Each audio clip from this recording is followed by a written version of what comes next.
What's good, people? What's good?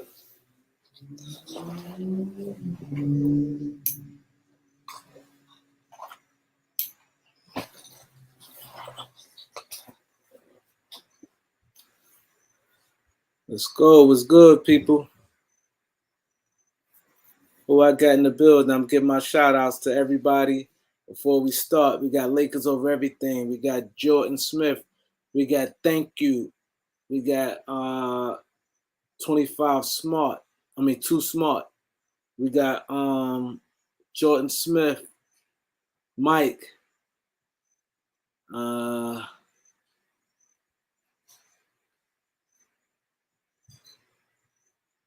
MIB, SD Hydro, MIB, Jay Riddick, Mr. 221, Eric Kelly, JSJ,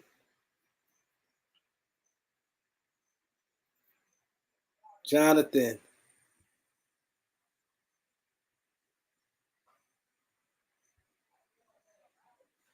Sorry to hear about your loss, bro. It's a blessing. 92 is definitely a blessing, man. 92 is definitely a blessing. 92 is definitely a blessing. D-Matic.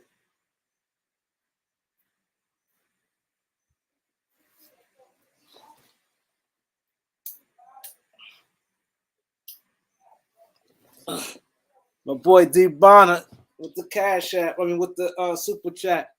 Appreciate you, bro. My boy D Bonner. My boy Flossy Sports TV. Dennis in the building. SS Robo.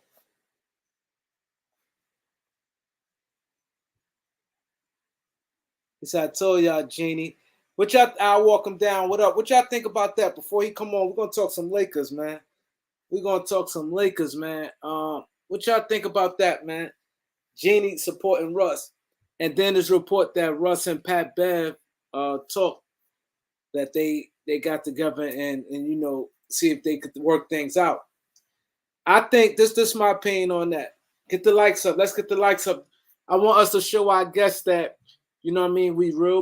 we basketball savvy. We know the game. I want us to show the guests that we basketball savvy. We know the game. I want everybody to show that. We got a tremendous guest coming through tonight. Hey. Hey, how you? I'm doing well, man. How are you doing? Thanks for having me on. Yeah, definitely, man. We definitely want to have you. It's a little early. More people gonna come in, but okay. This is definitely a great thing to have you. A lot of people support your channel over here. I appreciate y'all, man. This means a lot. Yeah, we definitely gonna get into it. I know a lot of people. I told them 8:30. I think Randy's gonna send you the link this early. Yeah, no, he was on it, man. He's really excited to have me, and I'm excited to be here. So I appreciate the invite as always.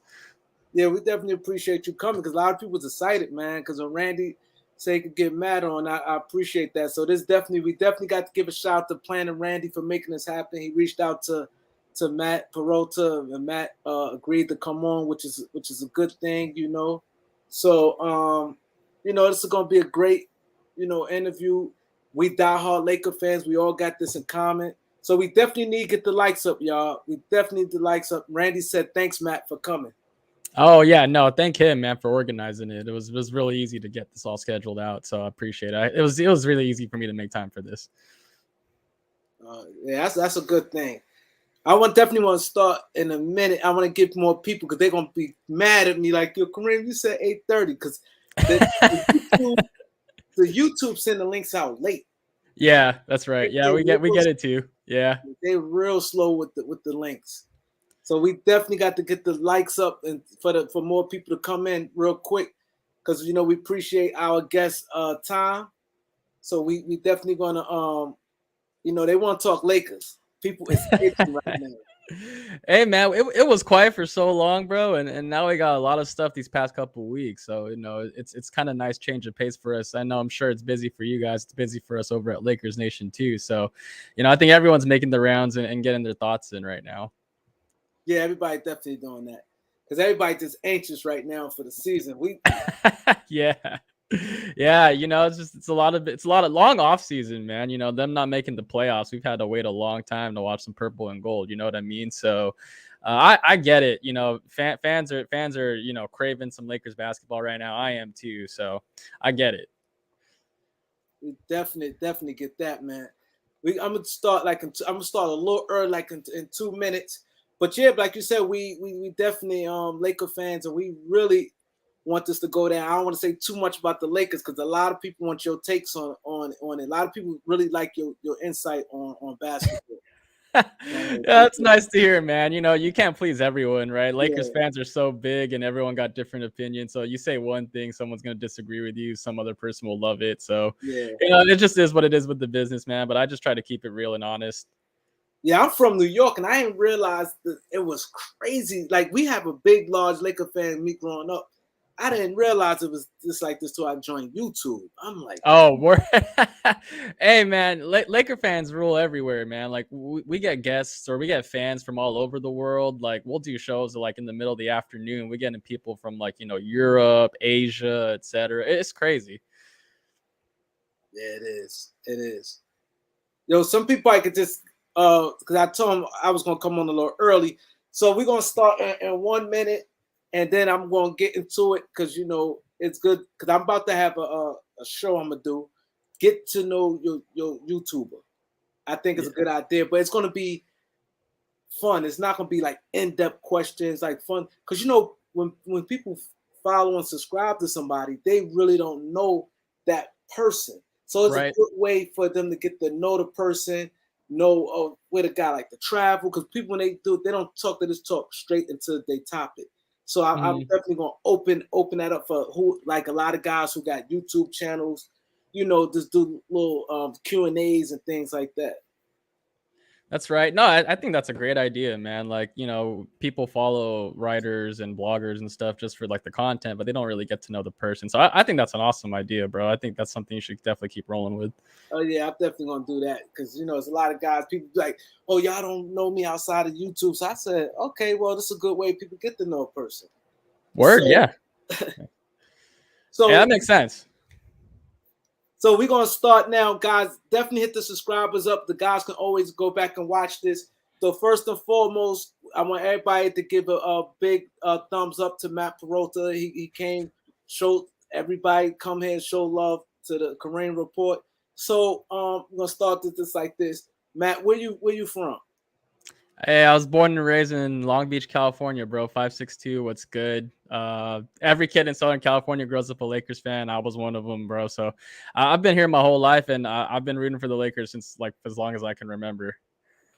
Wow, that was gonna be my next question, but you answered it. How Oh, long my you been a bad, bro. Laker I'll fan? slow down. Nah. Get loose, get loose. I was gonna ask you how long you been a Laker fan. Yeah, sheesh, man. It's been forever. I'll tell you a story though. Like I wasn't really too big into sports like when I was like a little kid, but like one of the things that got me hooked into basketball was being able to watch games with my dad, who's like a big Lakers fans too. So, me being like 4, 5, 6 years old, I was like, all right, if I get to watch these games, that means I got to spend time with my dad. So that's kind of how it started, right? Like I wasn't really even interested too much in the sports thing. I was just like, let me hang out with my dad and see what's going on. But then you keep watching the games and you start to really get invested. And I was like hooked like every other kid. I grew up on Shaq and Kobe. Like that's my that's like my basis for basketball. It's like my standard almost. And then it just fortunately evolved into this career of mine so far. So it's been freaking crazy, to be honest with you. Wow, so your era when you got into the Lakers, your era went straight to championships, or you was because you said Shaq and Kobe, so Yeah. you came right in the meat of when the Lakers was good. Yeah, like top of the dynasty, man. Like 2000, they won. I was like, oh, okay, this is kind of cool. Then I watched all throughout 2001, 2002, and I'm like, okay, like the Lakers are just the best team ever, right? And then 2003 they lose, 2004 they get to the finals and lose, and then those couple bad years where it's just Kobe, no more Shaq, and then you get all the way back up to 2009-10 with back-to-back titles. I'm in high school at this point, so I'm all the way in this. So yeah, man, like I started out well. I had some down years. Like I paid my dues, as I like to say, and then eventually I got back to the top. So it's kind of been a roller coaster ride. I think anyone in like their mid to late 20s, has seen the best and the worst of the Lakers, but it just kind of comes with the territory. You know what I mean? But see, with you didn't have the. See, I'm from New York, and I'm a diehard Laker fan, but Knicks fans ain't get the deal what you got to deal with. You Oh, came right to it and win it. So yeah. we get spoiled at Laker fan. Dude, I was thinking about this, and I've talked about this on streams before too. It's like if I was growing up as a fan of any other fan base, like at my age, like it'd be hard to really have like a team I'm like super like into, because like not a lot of teams have won since I've been born. It was the Jordan Bulls, there's the Spurs, there's the Lakers, and then it's like a bunch of one-off teams, right? Then there's the Warriors as of recently. So there aren't a lot of franchises that have won titles since I've been alive. Yeah, that's true.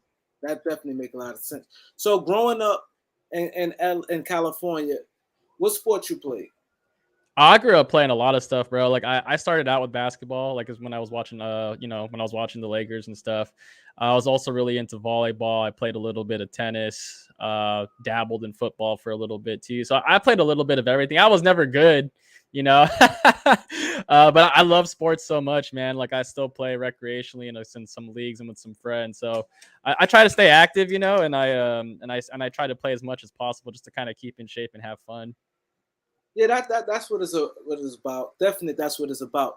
So your love grew. You playing multiple sports. So young Matt, what makes you navigate towards basketball? Because you said you played volleyball, different sports like that. What stood basketball out to you? Yeah, it's a great question. I think a lot of it was the team aspect growing up. Like I played with like, my school teams, like recreation, like fives on like outside at the parks and stuff. And I think it was just really the team aspect of it that I really enjoyed. Like it's a lot more intimate when you think about it because baseball and football are really big sports. Football in particular, you got your offense, you got your defense. Baseball, it's a pretty big clubhouse with like 40 plus people. Basketball, you got like 10, 15 guys max. You go and playing fives, like it's just your squad, and that's kind of it. So for me, I think that's what it really was. And two, like I guess like I just naturally gravitated toward because I was better at it than the other sports. Like I just happened to pick that up a little bit faster. And then the other thing too is a lot of my family is like they're all basketball like fanatics. So I think it's just keeping it within the family, staying within that hobby. All my friends played basketball, so I think that's what really kept me around basketball more than the other sports growing up. So you have any siblings that you grew up with? Yeah, I got one sister. I got a brother-in-law. Just had a baby. Actually, I'm a first-time uncle Oh recently. So wow, that's pretty neat. congratulations. Thank you, brother. Yeah, it's been busy. It's been hectic. Between all this Lakers news, some family stuff. Like I've been out and about, but it's a blessing, bro. Like me and my sister are best friends. Me and my brother-in-law are close. So it's really fun, and it's nice to have a family that's so supportive and understands that your schedule every year is like 9 months of like just basketball. Like I think a lot of people don't understand that, like for people that cover the team like me or maybe even you and other people, your schedule, you're busy. Nights, weekends, holidays, even like covering the Lakers is a full-time thing. And because the off season is so busy too, there's not really much of a break. So it's good to have family that understands that you're not always going to be available, but you'll try your best to be around when you can be. So what makes you get into writing? How you get into writing? Yeah, that's a good question, man. So in high school, like applying for colleges and stuff, I was like, what am I good at? Like I'm not really too great at math and science. Like, engineering wasn't like really for me. So I was like, I kind of leaned toward like the liberal arts stuff, so, like the creative stuff, like the writing thing. So I said, okay, I like writing and I like sports. Maybe I could do something with both those things, right? So I go to college at Cal State Long Beach. I major in journalism and broadcast specifically, and like I get some reps writing for the paper. I get to do like some mock like ad spots like for television and stuff. And so yeah, like that's how I really like try to like kind of develop or learn as a writer. And then I was fortunate enough to write for some smaller blogs like back in the day, like around 2016. worked my way up, was basically interning for free, like not getting paid, just writing because I liked it and because I thought I was okay at it. And it was kind of not, it was fun to see my name like on articles, like the bylines, seeing my name like Matt Peralta, like, or by Matt Peralta. Like I thought that was cool. So I kept with it. And then I guess I'm just giving you the whole story to Lakers Nation, right? No. It's good because that's gonna be my follow-up question. Yeah. How did you get? And I want you to explain to people Laker Nation, because everybody here, Laker Nation has a big following and people Yeah. and support it. But people really don't know, like, do they work for the Lakers? That's like one of nobody my really know what Laker Nation is. Is Trevor Lane, is he the owner of Laker Nation? Nobody really knows what Laker Nation is. They just know that y'all cover it. He has you. He has Sean, he have like different guests. Different guests, yeah. So they're like, what is it? Because then they see, we saw y'all in the when y'all went to Vegas. Yeah, that's right. Y'all all was in the VIP. Y'all had y'all comp pass for Vegas. So now we're like, is it organization? So that is the $1 million question. Okay. When did you start working with Laker Nation? Okay. And then what is Laker Nation? Yeah, man. No, I got you on both. So one of the editors, like old school Twitter Lakers Nations fans will know, Dan Dwongdow used to be our editor-in-chief at Lakers Nation. He left for a little bit, started his own venture, which is how I got connected with him, because I said, yo, I'm fresh out of college. I'm just looking to write. He gave me an opportunity. So I wrote for him for a couple years, and then Lakers Nation ended up bringing back as an editor. And he said, yo, when I come back to Lakers Nation, I need some writers. Would you be interested? And I said, yeah, like I would love to. And the crazy part is Lakers Nation started out, I think, like on Facebook, like back in 2010 or 11. And I had been following that site since, I was a junior in high school. So for me to work for them now is crazy. So that's how I got started. I started in 2019, like literally like maybe 3 weeks after Anthony Davis got traded from the Pelicans. Wow. Yeah, my first year with Lakers Nation is crazy. It was the AD trade and then everything that happened that year, right? Like you got the Lakers going in China and that whole thing. You got the Kobe thing. You got COVID-19 pandemic shutdown. Then you get them winning a title. Like that was my first season covering the team for the site. It was wild, man. Like I didn't know if I was gonna have a job for a while, because like when everything was shutting down, there's no sports. I'm like, shoot, they're not gonna need me, because like that's what they brought me here for. There's no games. What did they have me? But fortunately they were able to keep me on, and I was able to keep contributing. So I've been there since then. This is actually my 4th season going into the site. But then, the main question, what is LakersNation.com? Well, we're like an independent blog site. So we don't work for the Lakers directly. We're kind of like, very much in the blogosphere, kind of like, your Silver Screen and Roll, Lakers Outsiders, all these other sites, etc. It's just that because we have been around for so long and have really cultivated and grown a following, that we just happen to be, the biggest or number one, independently run website that covers Lakers news and rumors. So yeah, that's what really Lakers Nation is. It's one of my favorite sites. I grew up reading it. I grew up watching it on YouTube when they started their channel, when Trevor Lane started taking that over. So for anyone that's curious, Trevor's not actually our owner. He just happens to be the guy in charge of all the YouTube and social media stuff. But we've got a really good and dedicated staff, including myself, that does podcasts, videos, writing. We have people that go to the game sometimes. So that's kind of Lakers Nation in a nutshell. But y'all have some type of credentials, because y'all got get inside the games and do interviews and things like that. Yeah. So, I mean, pre-COVID, right? Like we used to get reporters in there. I feel like a lot of your followers might know Ryan Ward. He's a really big name or a popular one. And then our site has credentials as well. So, whoever's on staff that can go usually goes. But yeah, we are a credentialed site. We do get access to, the Zoom interviews now is how they do them, via that link where they get to sit in and listen on the player conferences or like the post game stuff or pre-game.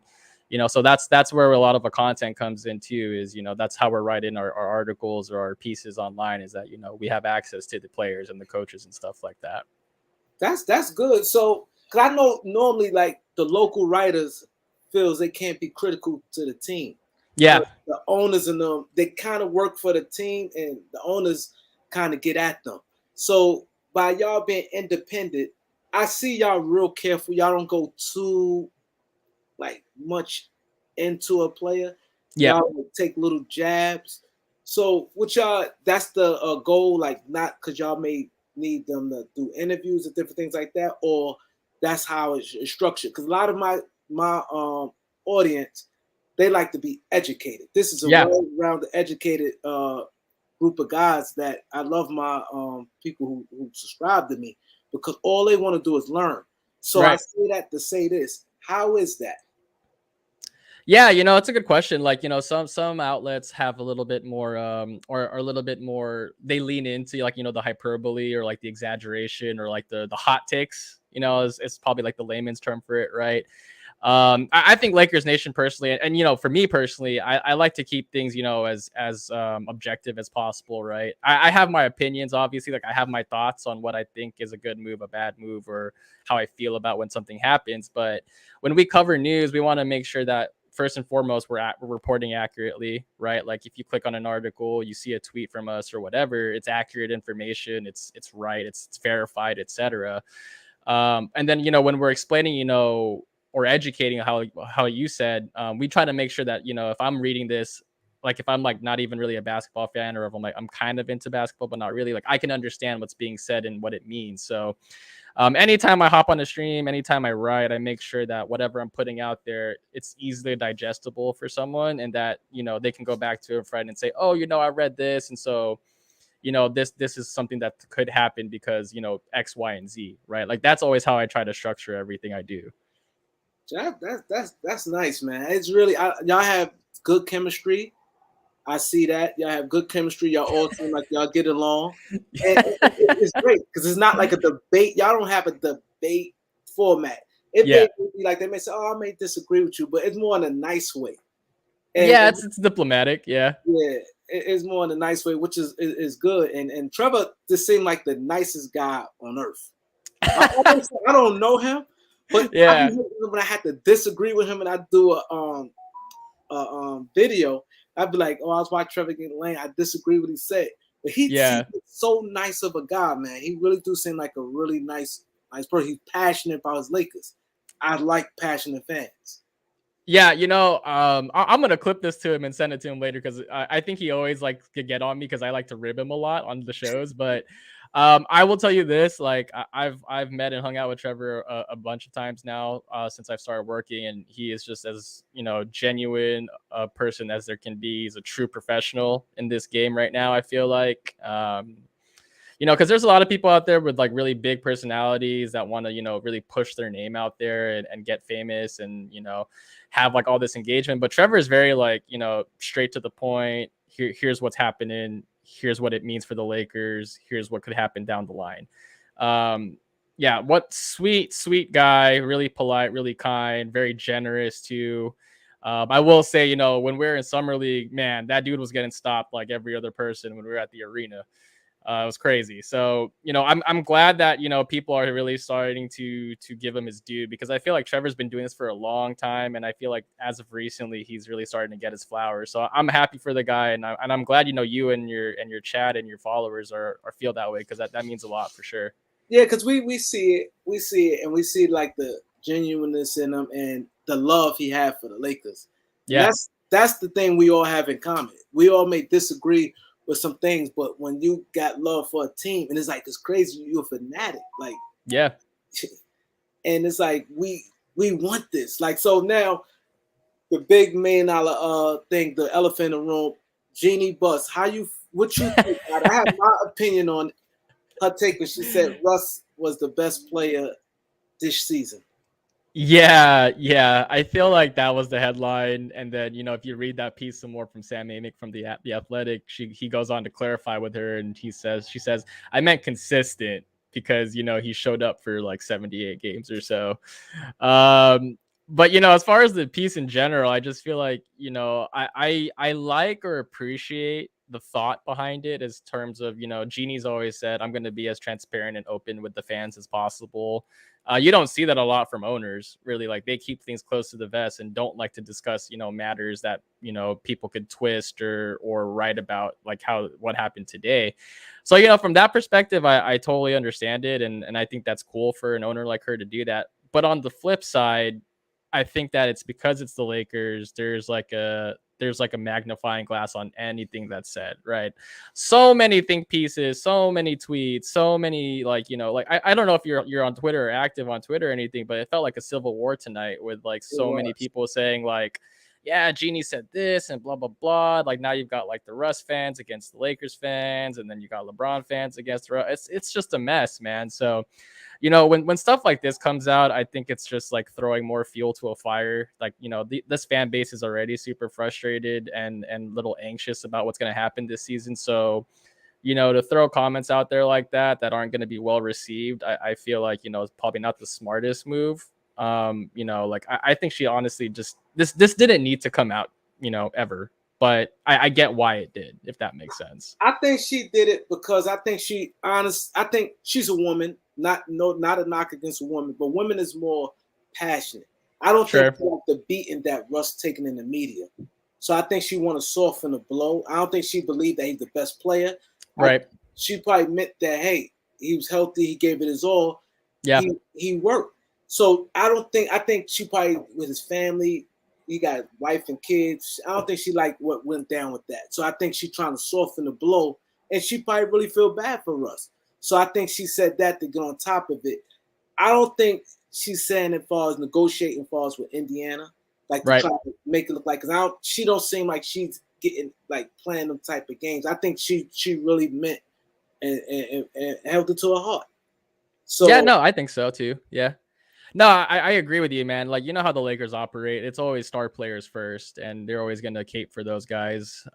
That's what this franchise is built on, is stars. So they're not going to do anything to make them look bad, no matter, how the season went. So, whatever feelings you have about Russell Westbrook, that guy's going to end up a Hall of Famer. He has such a, illustrious resume at this point that there's no really way around it. And it's honestly kind of a bummer for me because I liked Russ the player growing up. Like, I watched him at UCLA. I watched him come in the league. I saw him do his thing. And I really don't want this to be, what fans will remember him by when he retires. So I think, Jeannie's doing like her thing as an owner where you're not going to bash any of your players. You're going to say all the nice things about them. But like you said, it's not for trade negotiations or anything. It's just, hey, I think he did his best given the circumstances, and I salute him for that. I think that's honestly what she was doing. That's what I think. I don't think I had done nothing to the trade. So with the Utah trade, with considering RJ Barrett, that didn't go well with that, and now it just made it a little harder. Do you see that the Lakers going to make a move with Russ, or you think that he's going to be with the Lakers opening night? Yeah, I think that's a good question. As far as opening night goes, I mean, I'm not gonna lie, it seems kind of like it's trending in that direction with what we've been hearing. I think there was a report today that Darvin Ham envisions lineups with him and Patrick Beverley in the starting backcourt, which we can talk about that. But as far as opening night goes, like I think there's a pretty decent shot, which I know, I'm gonna say like a pretty decent majority of fans don't want to see, but I think it's very much a possibility. As far as do the Lakers make a move at all, though, I think so, because you trade Talen Horton-Tucker and Stanley Johnson, and you get back Patrick Beverley. Go through the roster. There aren't a lot of salaries you can trade. Kendrick Nunn makes like $5.5 to $6 million. After that, you've got LeBron and AD, who you're not going to move, and then you've got a bunch of minimum guys. If the Lakers want any players, if it's Indiana for, Buddy Hield and Miles Turner, if it's Utah and New York for, Fournier, Bojan Bogdanovic, Malik Beasley, whoever, you're going to need to trade Russ to get those guys. So I don't think this roster is done. Like, I think everyone is agreeing that the Lakers are going to add pieces. It's not really a matter of if, though. It's just a matter of when. So, it's kind of a long way to say I do think Russ is on opening night roster, but I don't think he's going to finish the season as a Laker. So we had a couple of super chats. A lot of people were so excited to, talk to you, Matt. Yeah, for sure. We got Lakers over everything. He says, salute, welcome, Matt. We all need optimists tonight, bro. Excited to have you on. Salute to Trevor Lane. Appreciate you, man. That's nice of them. Yeah, man. Like I'm here for the optimism. Who else we got? We had there you go right there.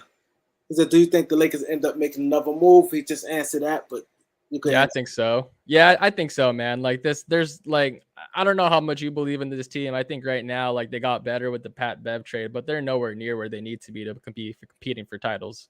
So if they're serious about maximizing this window with LeBron James and Anthony Davis, they're gonna have to make another move for sure. So let me ask you this: how you feel about giving up two Yeah. unprotected first round picks? I tell people all the time, I never seen it done before. I've been around basketball since the 80s, and I study. I'm a basketball, nerd when it comes to details. Me too, brother. Yeah. And I haven't seen an unprotected 5 and 7 years down the road for role players. That's too risky of a deal for role players. Sure. It don't happen. It's too risky. 5 and 7 years unprotected. We see what happened with Brooklyn. Brooklyn got burnt twice when they did the Gerald Wallace and when they traded the draft pick for Gerald Wallace, which turned out to be Dame Lillard. That's now, right. when they went wrong on that, Gerald Wallace was, you know who he was. You should at least put top 10 protected, at least. Yeah. And it turned out to be Dame, and then they put no protection. Turned out to be Jason Tatum and Jaylen Brown. Mm-hmm. And then for old guys like Kevin Garnett, Jason Terry, and Paul Pierce, you have to put protection on them picks if you're going to give away both picks. How you feel about that? No, I'm glad you brought that up, and I'm gonna tell you right now, like a lot of people ask us on our streams too, and like even just on Twitter or DMs, like, how do you feel about trading 2 first? And I say, well, I have no problem trading 2 first. It's just a matter of, how much protection do you have on them? And it's exactly what your point is, right? Like to me, trading firsts to maximize the window with LeBron James on your team makes complete sense. It's just I don't think people realize like things change so rapidly in the NBA. Like the Lakers could trade those picks unprotected.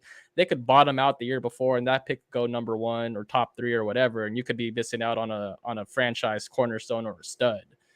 And I think it's always a smart thing, right? Like teams just don't give up unprotected picks, because if they did, you'd see more deals get done. Like look at what happened with the New York Knicks and Utah. Like we just got that report that Leon Rose was only giving up 2 unprotected first. Utah's asking for 4. They're saying no, even though the trade's going to land you Donovan Mitchell.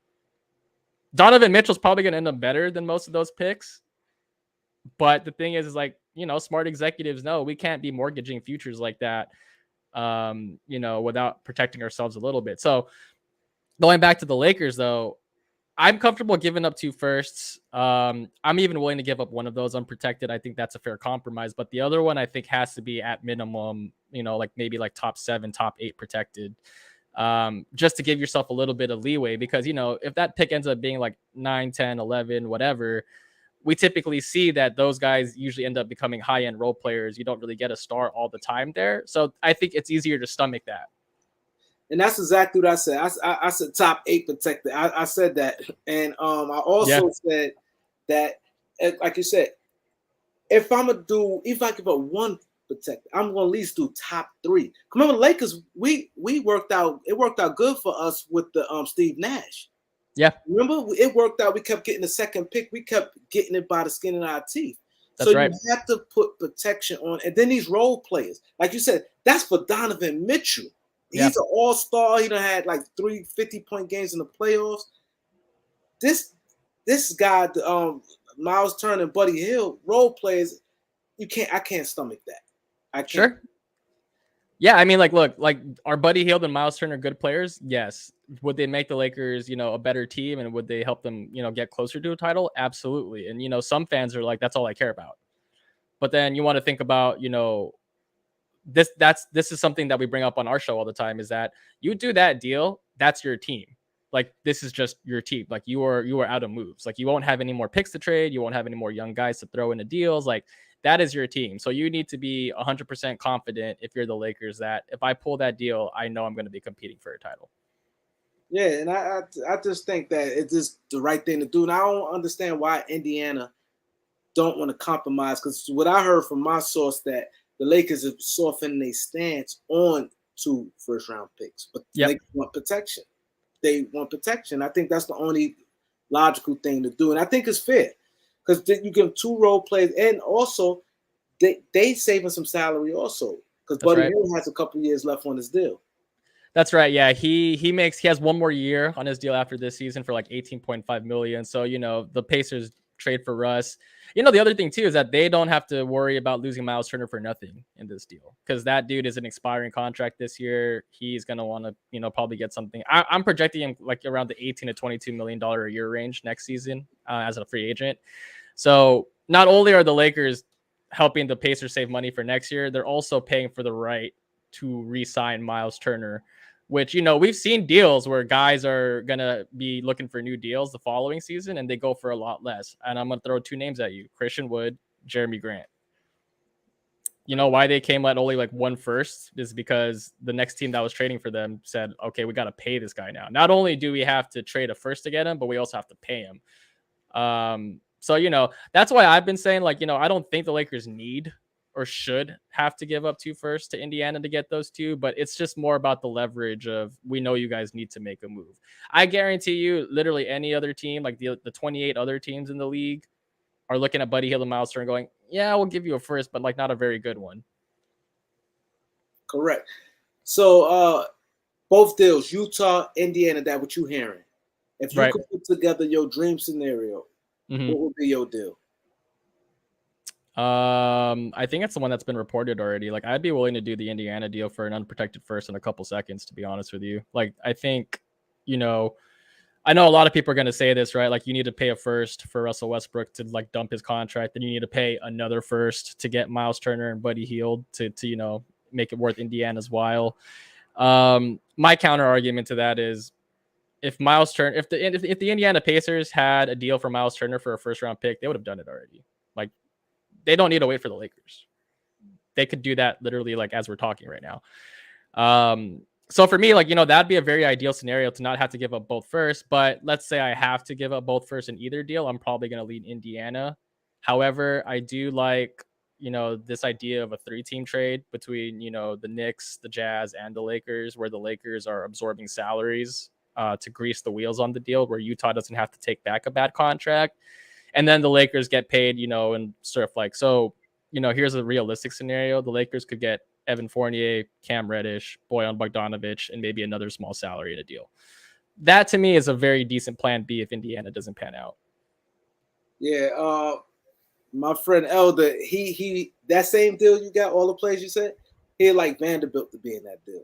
Oh, that's my favorite target. Yeah, it's just, I think that you're gonna have to probably put in a little bit more. You might have to lessen the protections on the pick. You might even have to just throw it in another first. I don't know, but the way I look at that kind of 3-team trade is that if the Lakers are helping you get Donovan Mitchell, I'm not gonna have to give up too much. Like, send your bad salaries to us. You get the player you want. Utah gets all the picks they want. You know what I mean? And that's the same thing I said. And Vanderbilt, I like him. He's a dog. Yeah. And I think he's good for like teams that's like winning.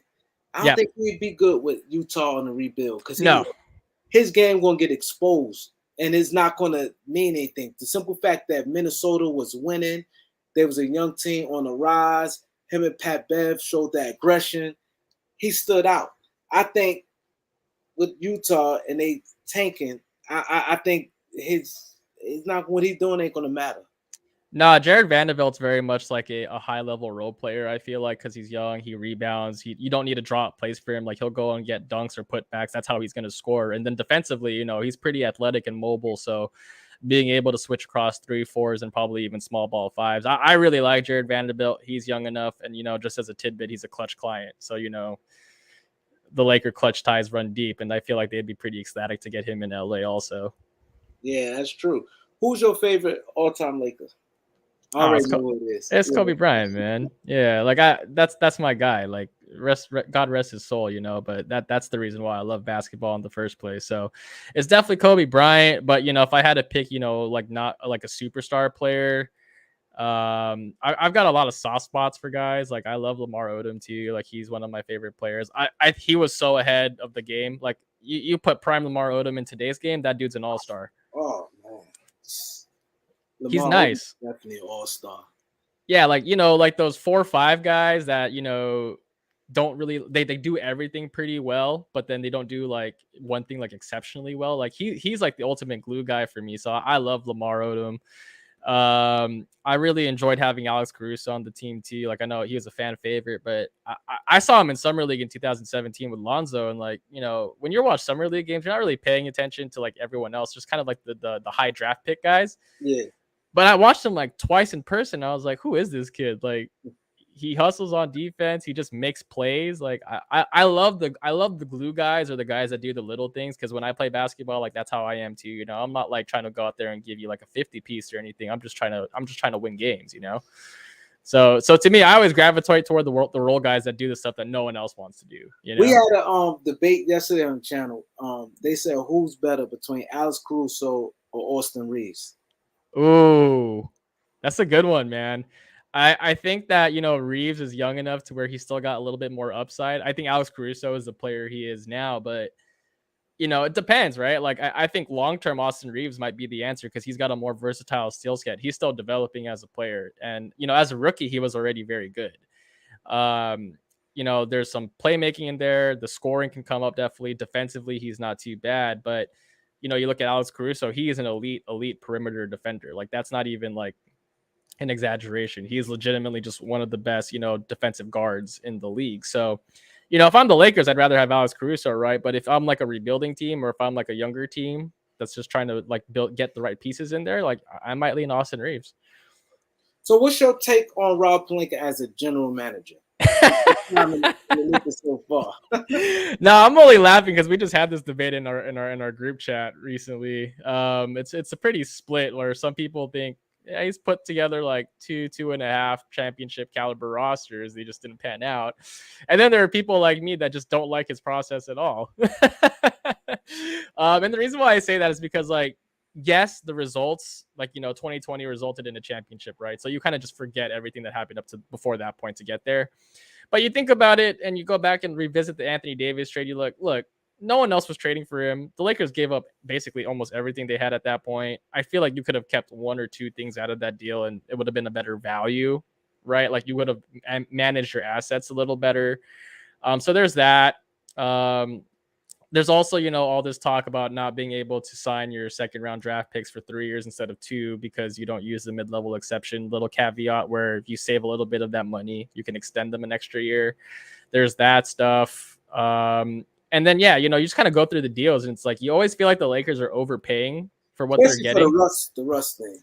The Russ thing too. Like that's a big one also, like, that's definitely his worst move to date. And I feel like because it's so recent, a lot of it's colored his perception of Rob. So I'm gonna say this. I don't think Rob's the greatest GM. Like I honestly think he's probably average at best, but I don't think he's like the worst one in the league. Do I think the Lakers could probably find a better option down the road if, Rob isn't able to build another contender? Probably. But, I do want to give him some credit. He has made some good moves. He has done pretty well given the circumstances. But, you think about it a little bit more and you say, well, he's the one that put himself in these tough spots. So how much do you really give him credit for? Like, I don't know. Like, I thought this offseason he did pretty well given, he didn't have any really tools to work with. And then depending on what he does with Russell Westbrook, right, I think that's really going to say a lot. Does he get Indiana done? Is he able to get it at a value? Do the Lakers win more games? If all that stuff happens, then, you're probably changing your tune on him. But I honestly think he's okay as a GM. Me personally, I like Rob Pelinka because he's dedicated. Kobe said nobody going to outwork him. He's going to have sleepless nights. He's going to stay on the phones. He's a good negotiator. I could tell because we get a lot of guys in free agency. We get at bargains. We be having minimum contracts. We get good bargains on that. But my problem, and this is another reason why I was telling people that what scares me about the Lakers with unprotected picks. Every year we have about 5 or 6 different players. Every year we keep turning around a team every year. And that's dangerous because you never know how it may shuffle by the time they get to 27.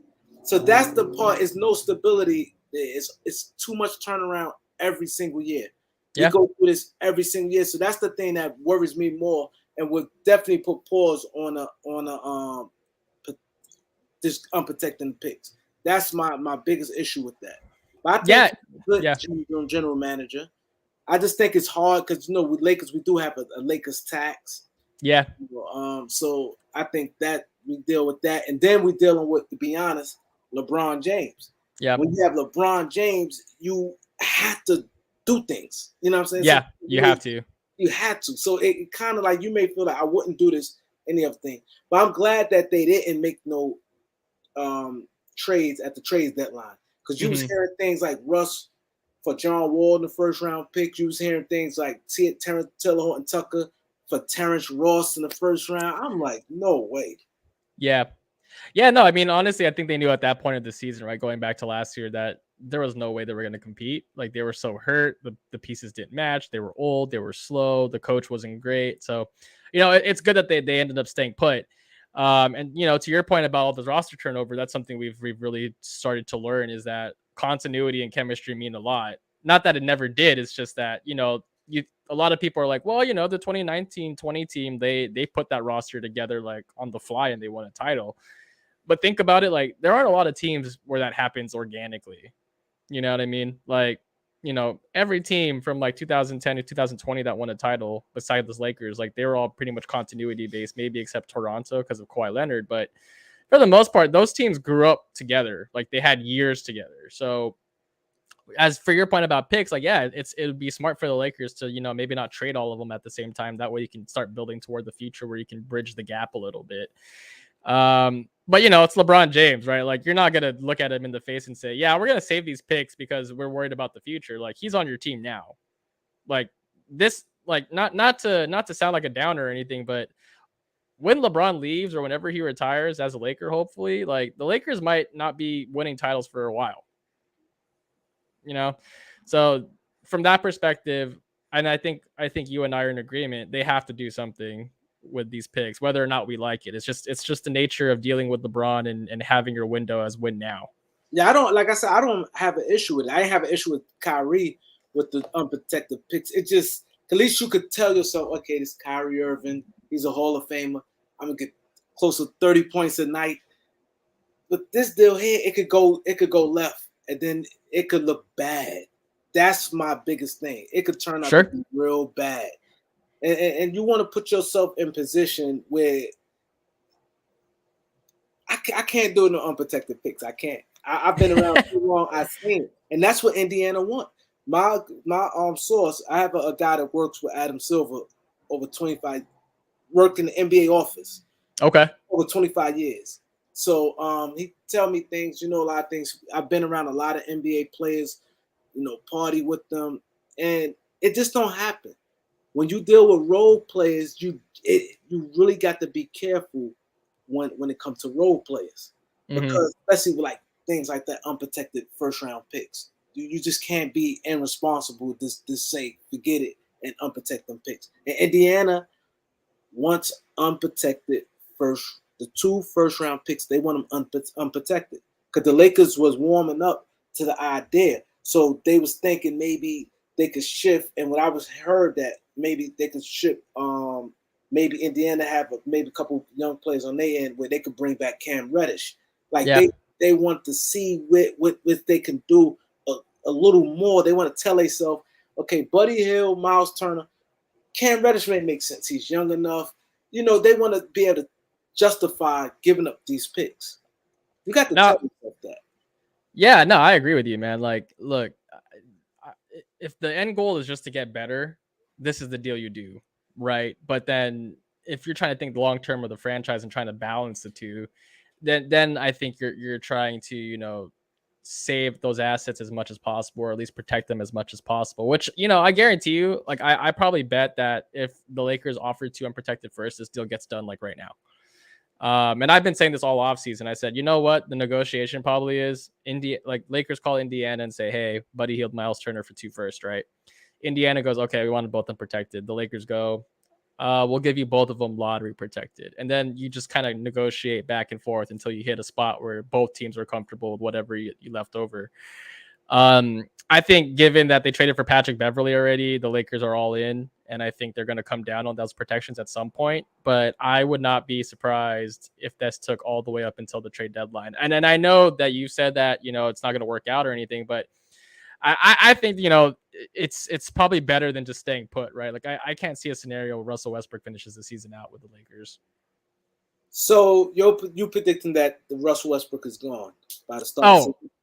I think he's gone at some point. You know, start of season's a little iffy for me. I'll say this is Russell Westbrook gets to opening night, he's probably going to be a Laker for at least, you know, 15, 20 games. Cause I think they're going to give Darvin Ham a real shot to make it work. You don't like go 5 games into the season, right? And you go, it's not working, we got to change it. You know, that's a little too hasty. They're going to give their head coach that they just gave 4 years to a chance to make it work. And, you know, if it doesn't work, then they probably revisit deals if it's, you know, within the season, right? But if the Lakers are, you know, putting together wins and they're doing okay, they might wait until later to pull off a trade. In my opinion, I think that the deal going to go through. I think, like you said, if Indiana could have got a first-round pick for Miles Turner, they would have done it. And also, Indiana know they can't just be too cocky because Miles Turner does have an injury history. Yeah. The last thing you want him to go into the season and have injuries. Yeah, 100%. You don't want that. So I think, like you said, I think it's going to come to some type of medium, and I think it'd be maybe top 8. I think that's fair. I think so. Yeah, it's fair, like you for both guys, and I think it's gonna get done that way. Because, like you said, Indiana, these guys, Buddy Hill's not gonna play much with Duarte and Halliburton. Nah, he's not gonna get the minutes. You don't want a $22 million backup.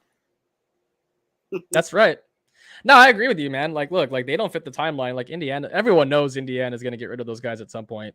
And like, look, if they were such difference makers, if they were really worth like an unprotected first each, right? If you want to frame it that way, someone would have offered it already. You know, like there aren't like go through like the contending teams or the playoff teams. Not a lot of them are like a Buddy Hield or a Miles Turner away from a championship. You know what I mean?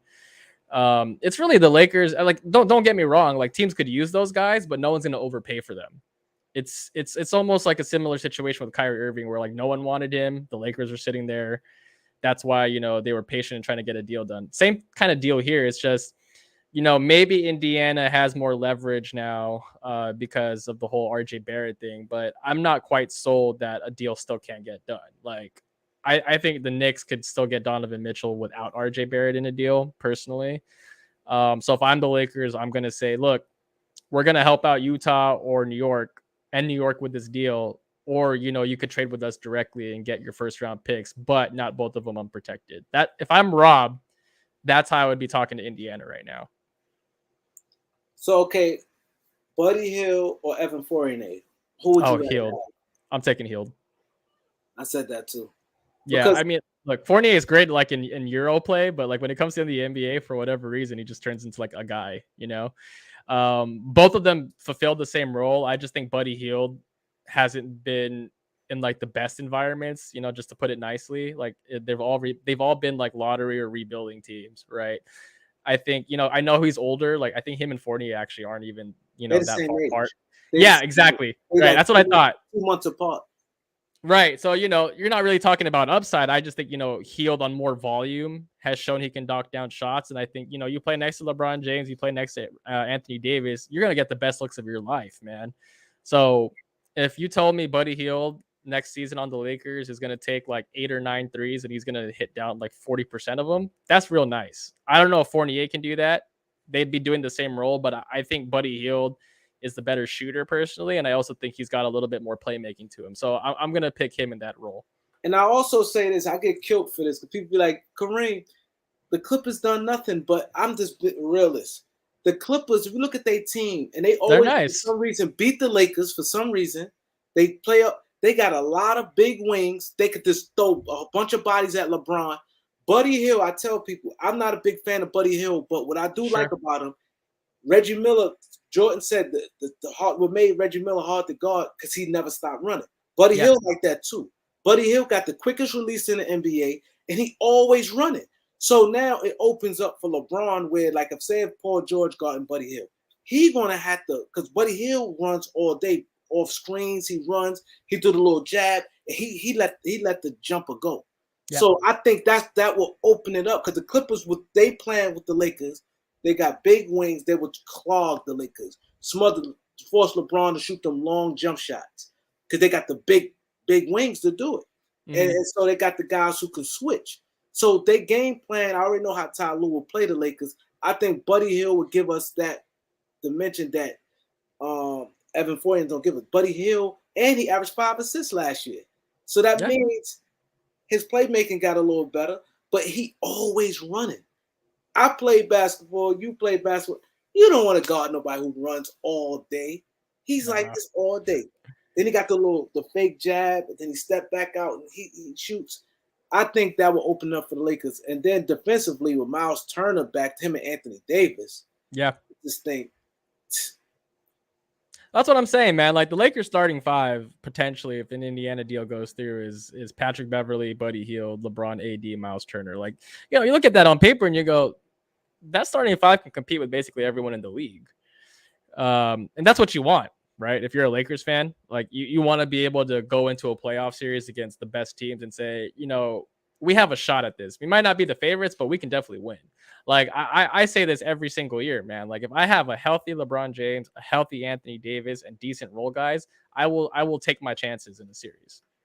That's true. Especially got guys who can just go out there and play hard and play their role.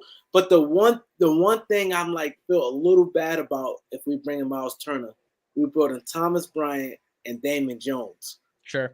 That's like, because you know how it is when you pitching for free agency and you pitch these guys, tell them, y'all may get minutes and this and that, and then things change. I know they got to be professional, but because Thomas Bryant didn't want no minimum contract.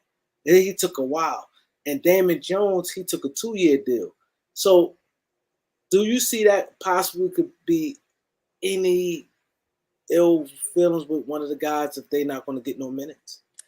No, I don't think so, man. I feel like, you come to a team, like for all accounts, like, Darvin Ham's been very straightforward and very direct with his players. I feel like it's like, hey, man, like if that ever becomes a problem, he probably squashed that real quick. And plus, like, can you imagine being the role player on a minimum deal that's going to cause trouble with LeBron James on your roster? Like, I don't think anyone's doing that. Patrick Beverley there now, he's not going to let people like, say whatever they want just to get their feelings off. So no, I'm not too concerned, man. Like, look, like if they want to cause a stink, that's not going to look good for them in free agency next year. If either one of them, I don't think it's going to happen. Like, if Miles Turner's there and they're not getting minutes, like to me, I look at the center rotation as a good problem, right? Like if I need a floor spacing bid behind Miles Turner, I can play Thomas Bryant. If I need a lob threat, I need a rim runner, I need someone, to play that dunker spot and to block shots on the other side, I got Damian Jones, right?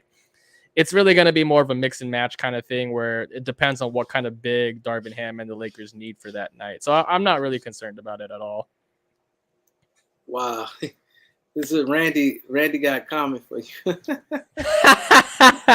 You know what? Yeah, it kind of is, man. It's like, it's a new stream for me, so I'm still getting my feet wet. It's like dating, You asked me a lot of questions up top. I'm trying to answer them, but it's going well, bro. So what's this? What he talking about? What's this he talking about? It's like my shtick on the Lakers Nation streams. Like it started out as a joke, and then it just kind of kept going. But like every time I talk about basketball, I always feel like the easiest way to make it digestible or make it easy to relate to is to throw in like dating and relationship stuff. You know what I'm saying? It was like basketball and dating got a lot of similarities, bro. Like I don't know if you know this. It does, right? Like you talk about things like, long-term chemistry and communication and all these other things. Like, bro, it all makes sense. And like, what's the one thing you hear about, trades and deals in the NBA? Relationships matter. Yes. So that's why, man. Like that's why I kind of kept doing it, and it just kind of stuck. So people know me for those now. So maybe you could be a relationship coach. Hey, man. Like if I don't know, bro. I'm still single myself, so maybe I shouldn't be giving out advice. But no, but that don't always mean nothing because I'm gonna ask you this question too. You could read this chat, but I'm gonna ask you a question after you answer this. This is for you right here. See it, Lakers over everything. Yes, sir. Yeah. Go from Russ being that's your star LeBron. Yeah, no, I mean I agree with that. Like that thing, if that ends up becoming the deal, You know, like I forgot what it was. It was like maybe 2 or 3 weeks ago, but someone was like, "Did you notice like half the roster from the Lakers last year hasn't been signed yet?" And I'm like, "That's pretty bad." Like these were some guys that were playing major minutes, like Avery Bradley, Carmelo Anthony, Dwight Howard, all these guys. You know, still haven't found a team yet. But the crazy part, how DeAndre Jordan was the third free agent signed.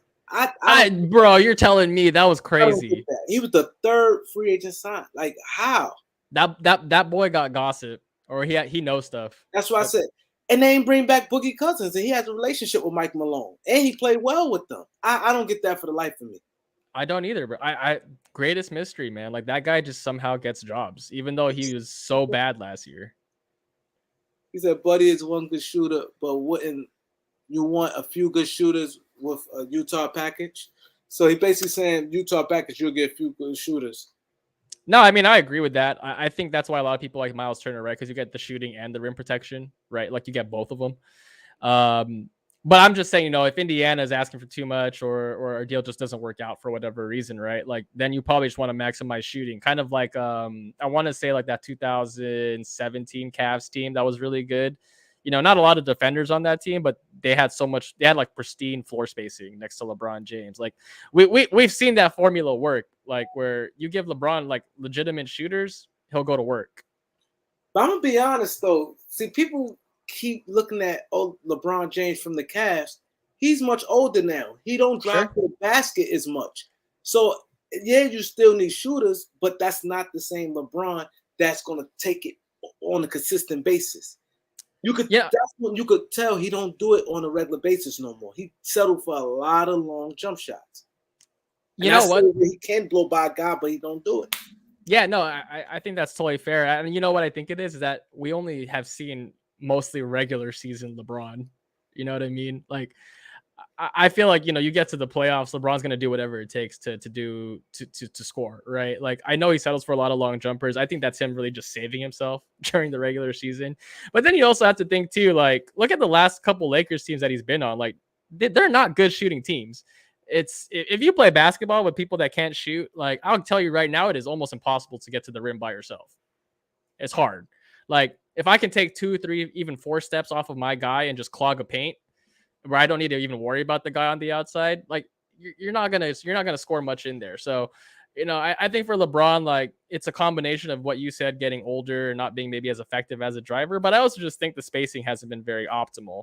And then the last thing is, you know, the circumstances haven't really called for it. Like if LeBron needs to get a bucket in the playoffs, I bet you he'll try to get to the rim the first thing. Yeah, he definitely try to get to the rim.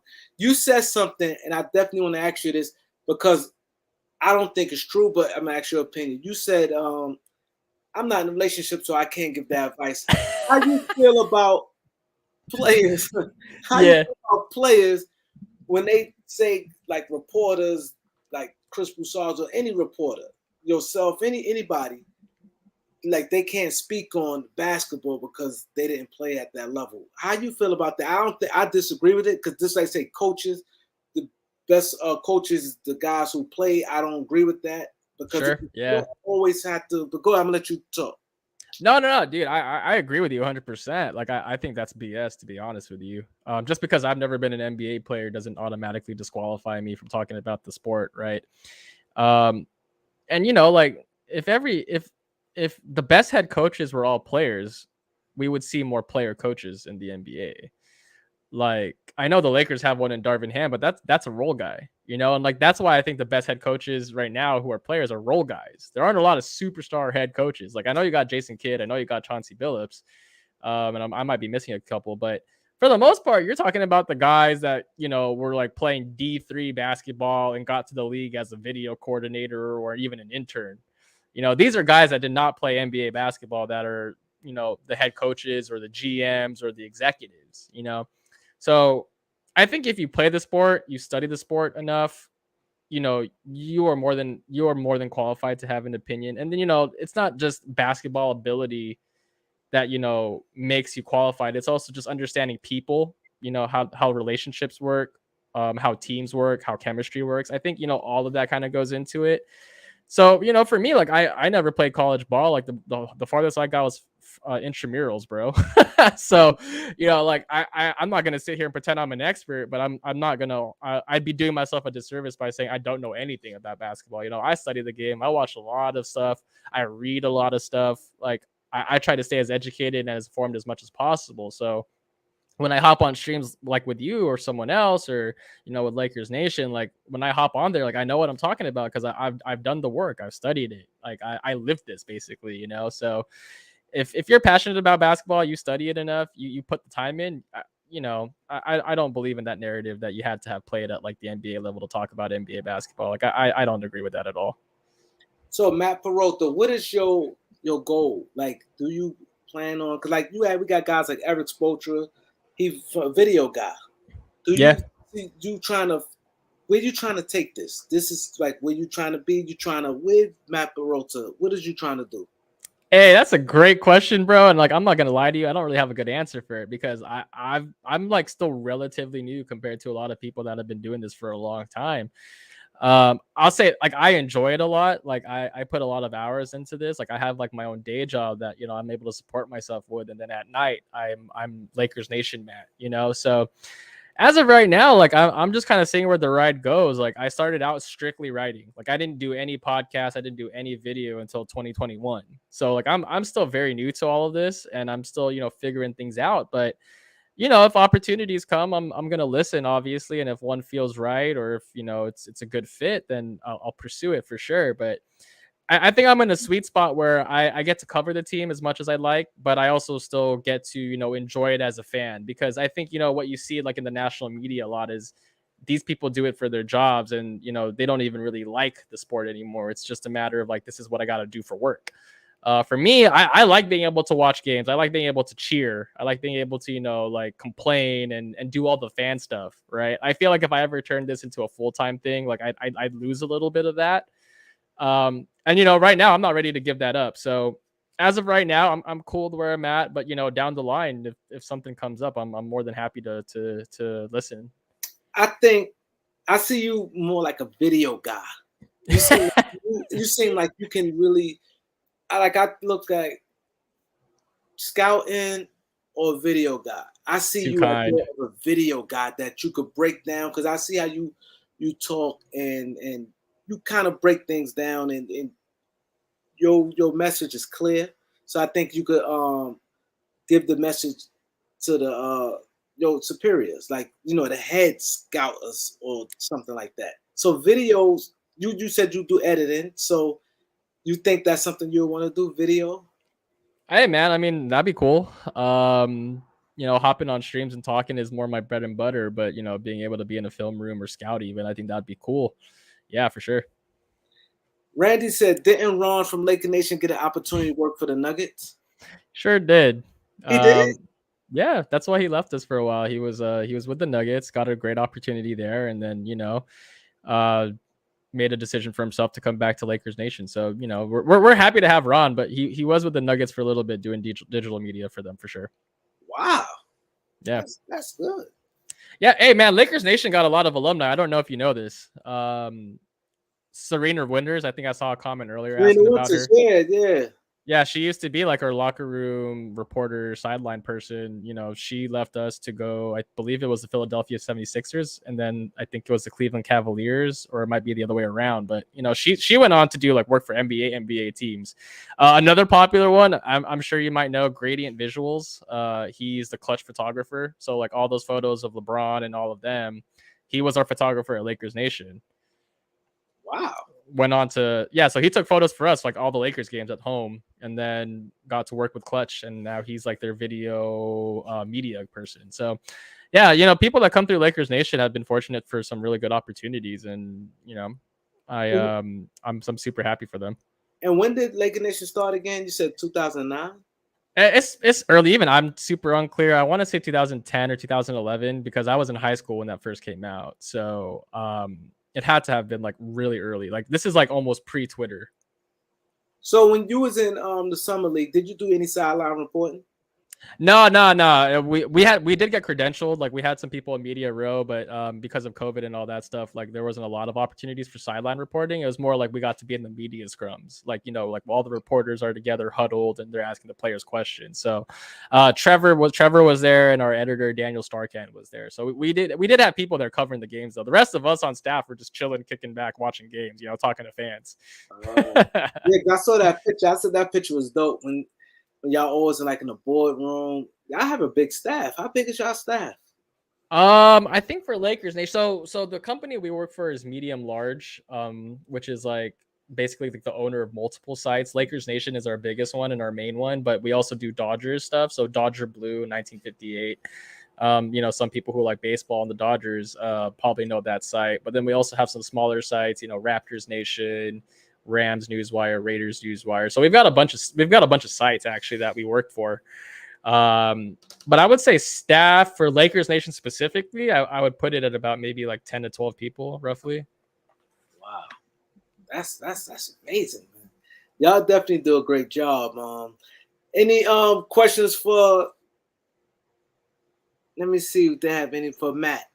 Any questions for Matt? So many people they said some good questions. I gotta ask, man, how did you find me, or like what was because I don't get invited to a lot of things. Like I'm very much low on the totem pole at Lakers Nation. You know what I mean? Yeah. Like everyone always asks me for Trevor. I had a guy in my DMs like the other day was like, "Hey, do you think Trevor would do our show?" And I'm like, I don't know, maybe. Like, basically I always like reference a lot of you guys when I do videos. Like cool. I'm a big fan of Laker Nation, but I disagree with a lot of the takes because the view. But I see like Trevor Lane, I see step back a little bit because his thing shooting. But I'm like, it's more to basketball than just shooting. Sure. I'd rather have a guy who could do multiple things. So then I start hearing him talk more like, no, I don't just want a guy to shoot. I want him to defend more, different things like that. So I always like, give you guys your props. So, Randy, he works closely with me. And so he know I like, and I always talk, I said, Matt, he be on point. So he like, yo, let's do Matt. So I definitely do Matt because I like your point of view of basketball because I appreciate you. You really do a good job at it. Like at a young age, I'm 50. I know I don't look it. Oh, no, you're not, bro. I thought you were my age. I know. And I've been around a lot of basketball. I've been, from the Magic Johnson days, watching it, studying it. So I just basically, with this YouTube thing, I'm getting more into it because I'm seeing guys who kind of know they basketball. And I love when a guy love basketball. I could talk all day. Yeah, when guys me too. Same. Don't know the game as much, it's kind of hard because like, but I see how like a lot of times you combat a lot of stuff. You like, no, listen. I'm like, hey, he be on point. So I definitely think you should definitely get your flowers because I love a lot of your points. I'm not saying this because you here because obvious because you here now because yeah. I always say, Matt is like, I'll be like a little more on point with him. Like, you're more realistic. Yeah. Like, I think to me personally, I think that always thought that Alex Caruso and Austin Reeves got too like overrated on that show. Which they play a role, but I think it's like you guys talk a lot like they like more than what they is. And I'm like I said, I'm detailed. So I like to rate guys wherever they is. I call it. Yeah. If you this, you that. I'm not gonna overrate you, I ain't gonna underrate you.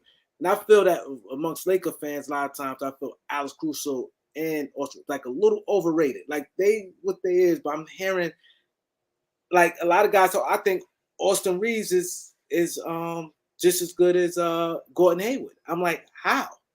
Like I don't see his career gonna be a Gordon. Gordon Hayward was good. Not saying that he's not gonna be good, but I think Gordon Hayward, he could drive to the basket. He had the little pop, the little jump shot. I don't see his career being as good as Gordon Hayward. He didn't show me that. No, sure. I mean, like, I think Lakers fans get really high on their guys. I said it just on our show, like I think the other night, really was that Lakers fans have a tendency to overrate their own players, right? Because you watch them all the time, so you have a better feel for them, and you think, oh, like, yeah, I watched so much of this guy, he's like better than all these other guys you're talking about. But you watch the rest of the league, and you got a lot of the young guys that are in the same spot that their teams are like, no, this guy's way better. So I think the answer is always somewhere in the middle. But when I talk about Austin Reeves and even now it's Caruso, I think the thing that bugs Lakers fans, especially for Caruso, is that one, they didn't have to let him walk. They could have paid him. Like, there was no reason not to. And then two, he won a title with the team. And so you need championship role guys. Like, I'm not saying he's an all-star either, but he's very good at what he does. And the Lakers need more players like that. So from that perspective, like, that's why I'm like, and I think that's why he gets brought up so much, is that, the Lakers need guys like these, and they just gave him up. Same thing when I talk about Austin Reeves. Like, I'm very much in his camp. I think he's going to be good. I'm not saying he's a superstar and even an all-star, but he's a very good rotation guy to have on your team. Like, that to me is where I think he is, and I think that's what he will be. But going back to all the other stuff you said, man, like, that's super nice of you. Like, I appreciate it. Like, I don't, even though I work for Lakers Nation, which is like a really popular site and like that everyone knows, right? Like, I don't really like, I try to stay even keeled and humble about it. Like, I'm still a fan at the end of the day, bro. Like, you can call me a podcaster or an analyst or a writer or whatever, but at the end of the day, like, I brand myself as a fan. Like, I'm just with everyone else. Like, I want the team to win. I want them to be good. Like, I cheer for them. I get sad when they lose, but ultimately that's where I'm at. Like, I don't think my opinion's any more, I don't think I'm like, my opinion's better than anyone else's, but I also think, I have a pretty decent idea of what I'm talking about. So, like, that's ultimately where I'm at. And see, this is love right here. He said, respect the Matt for taking time out to collab with Kareem to do this. Because a lot of people wouldn't picture this. They like, oh, them guys wouldn't come up on Laker Nation and come here. So now it's like, wow. So now I'm pretty sure you gained a lot of people probably think like, he ain't gonna come. A lot of people like, you think he's gonna show up? When I was promoting it for the past couple of days. Yeah. It was a show. You're gonna show up. Like, is he gonna show up? But like you said, you humble and you thankful. That's why I said it's good. That's why I'm doing this series of guys on YouTube. People need to get to know them, because sometimes people misjudge people and they probably thought, he ain't gonna come out. He ain't gonna come over there. They not like that. But now look, they seeing you in a whole nother light now. That's why I always love interviews, because interviews, it's a different level to it. You get to know more the personality of a person. Now you're like, oh wow, that person cool. I didn't know he's like that. Like, even like with rappers, they sing trash on the songs, but in interviews, you see another side of them. For sure. So I think that's very important, because. And I was asking Randy, I said, I hope he show up, because a lot of people. Nah, man, I don't know if you saw. I don't know if you heard it earlier, like during the interview or anything, or during the show. But my alarm went off, because I was like, that was my reminder to check my email for the link. I was like, oh, I don't want to miss that. Randy put so much time into trying to get me on and coordinate and everything, and he was really professional and nice about it. So I was like, yeah, I better not, forget or miss this, because like, you go out of your way to like, email me, ask me how I am, show me a link to like all your content, and like say, hey, he wants to just talk to you and get to know you. I'm like, yeah, man, like the least I can do is show up. You know what I mean? Like, it's like, I ain't going to stand you up on a date, and for the fans in there you go. On a date, right? Yeah. Since you like dating, right? Okay, I'm going to have fun with this. Marry, I'm going to keep this clean. Marry, dump, or what I'm gonna say? I don't want to be mean. Hang out. Cause I ain't gonna say marry, dump, and hang out.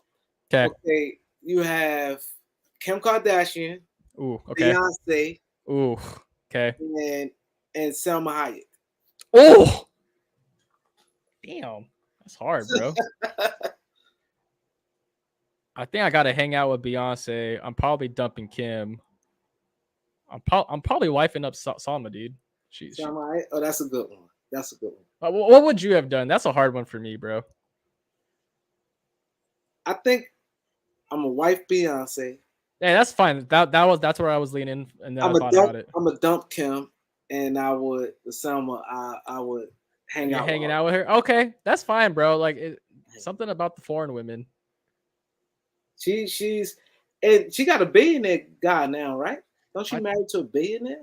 I don't know, bro. Probably. I know Beyonce's married to one too, though. Oh, so, yeah. Yo, but that's a hard one, bro. That's definitely tough. And That's how I like to give the tough ones. I don't give you no easy ones. I know you real smooth. We got Dario. He said, "Hey guys, can we trade for Cam without or before trading Russ, or it's better to trade on a 3-team trade?" I mean, technically they could trade Kendrick Nunn's salary for Cam Reddish because he's like, I believe, on the last year or the fourth year of his rookie scale deal. So I think the math actually works out. Yeah, I mean, you technically could do a 1-for-1 deal. It's just, you look at the deal like that and you think, why does New York want Kendrick Nunn, right? So technically it's possible to do it. I just, I don't see New York doing it.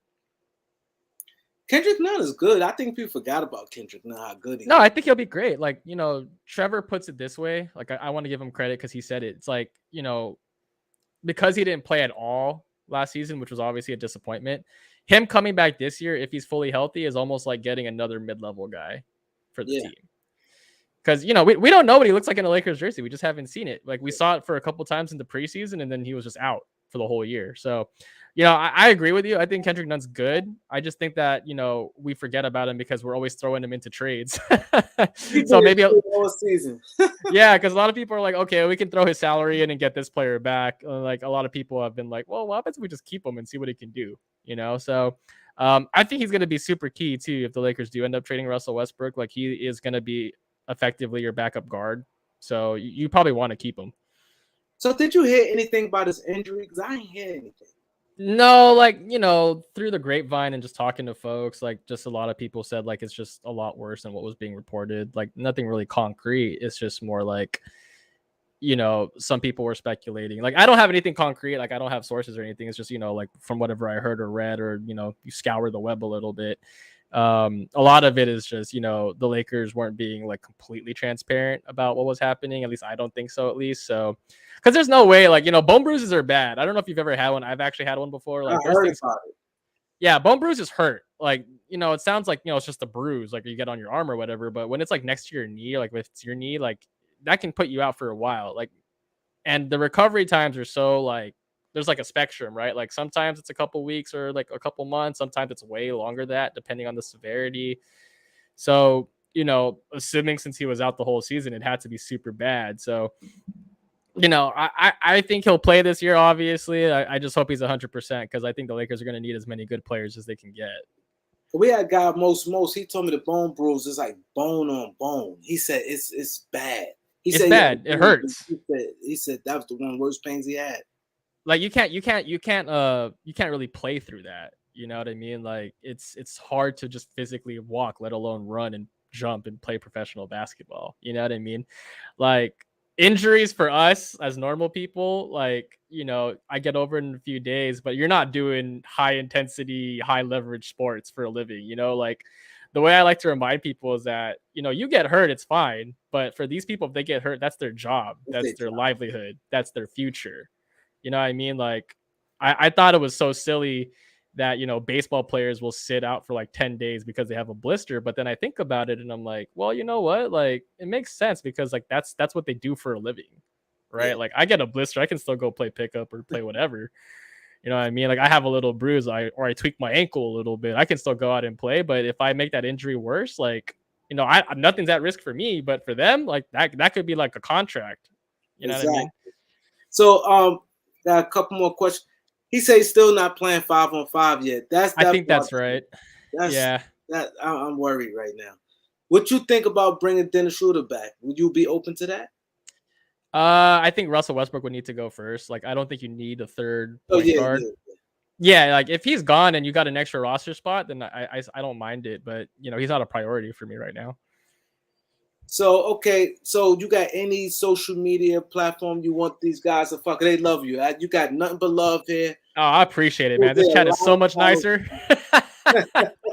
No, like, look, man, I love the Lakers Nation chat. Shout out to any of y'all that are watching. It's just like, like what I said at the top, right? Like, you talk to enough people, more people will disagree with you, right? So, you talk to thousands of people, like, you're not going to please everyone. But this chat has been real nice, been real supportive. So it's a nice change of pace, man. I might need to hang out here a little longer.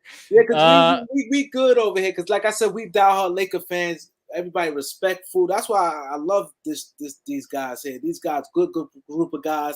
And they really listen to you talk and they respect your basketball knowledge. Like, and I really respect it too. Cause I'm like, this guy here, no. That's why I was like, oh, definitely bring him on. Yeah, no, I So, appreciate you.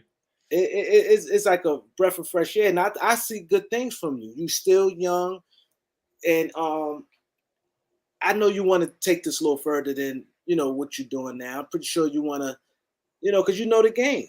And I'm pretty sure you say the same thing. A lot of these general managers, I'm like, how they get, like, some of the stuff they do, the drafting, the trades. I shake my head. Yeah. So I know you probably like, man, I can do that. Look, hey man, being a general manager, being a scout, a lot of pressure and a lot of hours and a lot of time to go into that stuff. So, I don't want to disparage anyone or anything, but every sport, it's not even just basketball, right? Like owners and GMs of every team and every professional sport will make a mistake and people are gonna roast them or kill them for it, right? So I'm not gonna sit here and say I could do that job better, but I will say, like I feel like at some point, like if I really was serious about taking this further, like I could have a career in basketball for sure. Like that would be a dream of mine, but for right now, I'm cool. Like I get to talk with fans. I get to talk with people like you. I get to, do my thing. I still get to watch the games and enjoy them as a fan, like that's kind of my sweet spot right now for sure. But socials, yeah, it'd be cool. Like you can follow me at Twitter. I'm the most active there, at _ Matthew Peralta, Instagram at Matthew Peralta. Honestly though, the Instagram's kind of the more personal stuff. So like I wouldn't follow me for basketball things. Like I'm really on there for music and like showing pictures of my niece and other stuff. Like I'm usually doing like regular social media stuff on Instagram. So if y'all want to see that, by all means. But you want me for Lakers content, Twitter is probably the best place for sure. And then, follow the site, obviously, at Lakers Nation, YouTube, Facebook, Instagram, all that good stuff. I know we're probably wrapping up, but I just want to say, Kareem, like, I appreciate you so much for having me on. This was so fun. Like, I knew we were going to talk Lakers, but I was really just interested in, getting to know you, getting to know your following, your fans, the people in the chat. Like, I don't do this for a living. So like, to me, like, this is free time. This is me kicking it, like if me and you were like at a bar or like at a restaurant or just out, like talking basketball, like I'd be saying the same things to you, to be honest with you. Like, that's my style, right? Like I don't try to use all these fancy words or like just show off what I know. Like I'm talking to you as if I saw you like in public. You know what I mean? Like this conversation we could have had in public. Like I'm not putting on a front. I'm not, my personality on camera is the same off camera. Like you can ask anyone. Same thing for all the staff members at Lakers Nation too. Like Trevor you see on the YouTube, Sean you see on YouTube, Ron you see, like those guys are all the same in person. So I try to keep it a buck every time I'm on here. That's great. And you get your blessings that way. That's the thing is when you like that humble, you get your blessings because you never know when your opportunity may come when the big guys ask for you. You know what I'm saying? You never know. That's why I always look at it like is nobody never too big or too small, man. We all for sure. We all is one. But you said music before we go. What type of music you like? Oh man, bro, I'm real heavy in the rap hip hop stuff. I love I'm not gonna lie, I like pop. I like the not EDM stuff, but like more like the housey stuff. So I'm kind of all over the place, bro. Like I mean, I've been listening to a lot of JID recently because his album just came out. I still mess with the Kendrick album that he put out. I know a lot of people don't like it, but I like it. Beyonce album, low key a banger. I'm gonna say that. It's more housey and more like disco-y, techy, but I mess with it. But I love the East Coast guys too, bro. I love Joey Badass, one of my favorites currently out there right now. Yeah, man, I'm really into that stuff though, for sure. Like nothing puts me in a better mood than a good beat and instrumental, Yeah, you remind me of Colin Cowherd. Like he always his reference relationships and a lot of stuff too. And but it's true though.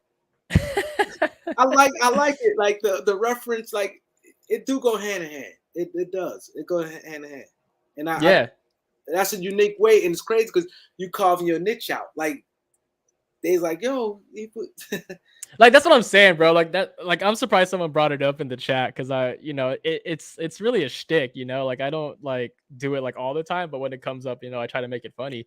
Cause that's kind of how it started, right? It started out as a joke. Like I just wanted to make, the chat and Trevor laugh when we were doing a show. And then it kind of just kept going and kept going, and then people were like, Matt, like, what's the relationship analogy for night, bro? And like, you know what I'm saying? Like, I was saying, like, this whole summer, like, the Lakers are chasing after Kyrie hard, like they're so thirsty, like that's what it was.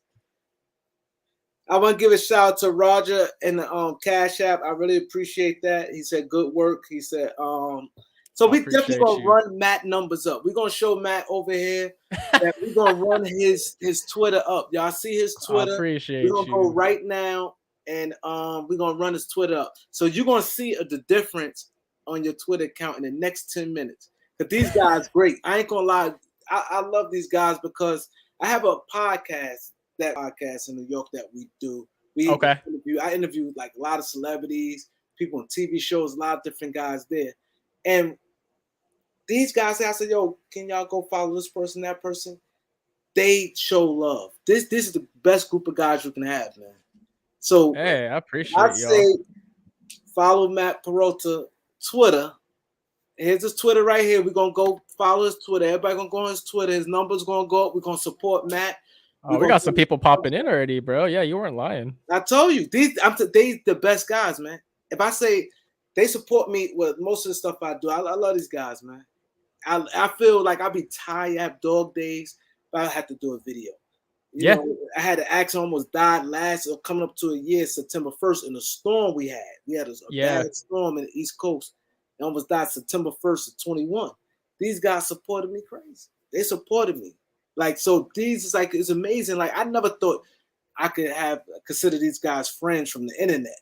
And these guys, they support them. They say, happy birthday, Kareem. Like, they really be so into it. So I'll say, listen, we got Matt here as a guest. We're going to follow Laker Nation. They already followed Laker Nation already.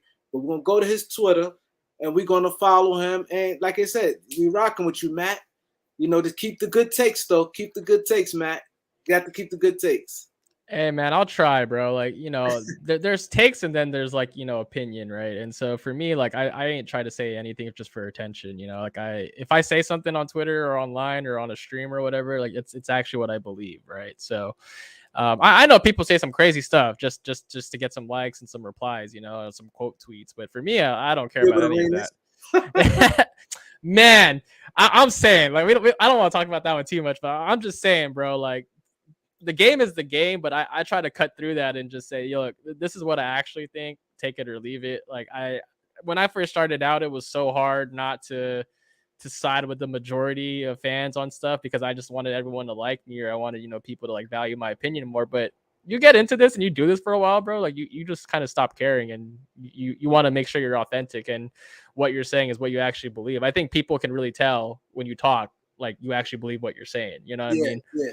Like, I go back and watch streams and videos I do, and I go back and read stuff I write, and I'm like, okay, yeah, like, this is all stuff like I agree with, like, this is all stuff that's coming from me, you know? So I think, you know, for anyone out there listening, that if you ever want to get into this, I'm sure you do the same thing, but, you know, just be yourself when you're talking and writing or doing video. Like, it'll really stand out. Like, people can read BS, they can hear BS, you know, like, people are smart, especially fans now, they know. You know, it's funny you said that. I always say that people can read you. Now, this is the last question. Yeah, what's up, man? Gilbert Arenas, do you think he did it for clicks, or you think he really believed that? No, I think he meant that, bro. Like, for sure. I think so too. Like, you know, players have such different like perspectives and experiences that mold their opinions that, you know, as a fan, you'll probably never be able to relate to. Like, Gilbert's a vet. Like, he was an all-star player. Like, he played he was like that, you know? So for him to have that kind of opinion, that's like, well, you know, like, it's probably because he has some experiences that lead him to believe that. For us as fans, that's probably crazy. But one thing I always bring up is that fans don't know a lot of stuff behind the scenes, or they don't know the work that goes into being a professional athlete. And they don't understand, like, you know, their upbringing or their like their environments, like why they think that way. Like, people, like, professional athletes are wired so differently from regular people like me and you, bro. Like, it's crazy. So when I hear like crazy stuff like that from like an ex-NBA player or an ex-athlete in general, like, I'm not surprised, because like their experiences are so much more different from mine. I watch them on TV. They're actually on the court or on the field. You know what I mean? And he surprised me twice. because I ain't gonna lie, I always supported Gilbert Arenas. I always said his basketball takes. I felt that he should be in somebody's organization. He's real. I'll give him that for sure. Yeah. But when he said Jamal Crawford and Lou Williams better than Manu Ginobili, I'm like, come on. Oh Like, no, I disagree. It depends on what you value in a player. You know what I'm saying? Yeah. But then he said he's a system player, but Popovich went crazy over Manu because Manu always go outside the system and do his own thing. No, Manu's great, Popovich, bro. He's to drive Popovich crazy. Because, Manu break the plays. He break plays. He go outside the system. And he represented his country. If he's on another team, had a bigger role, he could get 20 in the league. He played defense. He passed. Like, how can you say that though? How can you say Lou Williams and Jamal Crawford is better than him? And you played against these guys. I can't see that. No, Manu is wholesome James Harden, bro. Tell me I'm wrong, bro. Like, I know James Harden. He's probably the greater talent and better player overall, but Manu was Harden before Harden. Yeah, I see what you're saying. The crossover, the Euro step, and different things. Everything, bro. The Euro step, the lefty jumper, left, right, playmaking. Like, if Manu was like the sole guy on a team, he put up numbers. I said that. No, he put up numbers. How Gilbert don't see that? He said he's a system player. That's why Popovich put him on the bench, because he drove Popovich crazy because he did his own thing. He come in the game, he's like the pace changed. He break plays, he don't do. I said I couldn't. It hurt me right there because I used to support Gilbert on his basketball takes, but then he came to this Giannis stuff. I said that's 2 in a row right there. Nah, like, look, man, like, no one's gonna bat 100, right? Like, everyone's gonna have a bad one or a couple bad. I've had some bad ones too, bro. Like, don't get me wrong, but and no disrespect to Jamal Crawford or Lou Williams, it's just I love them guys, but just Manu is Manu.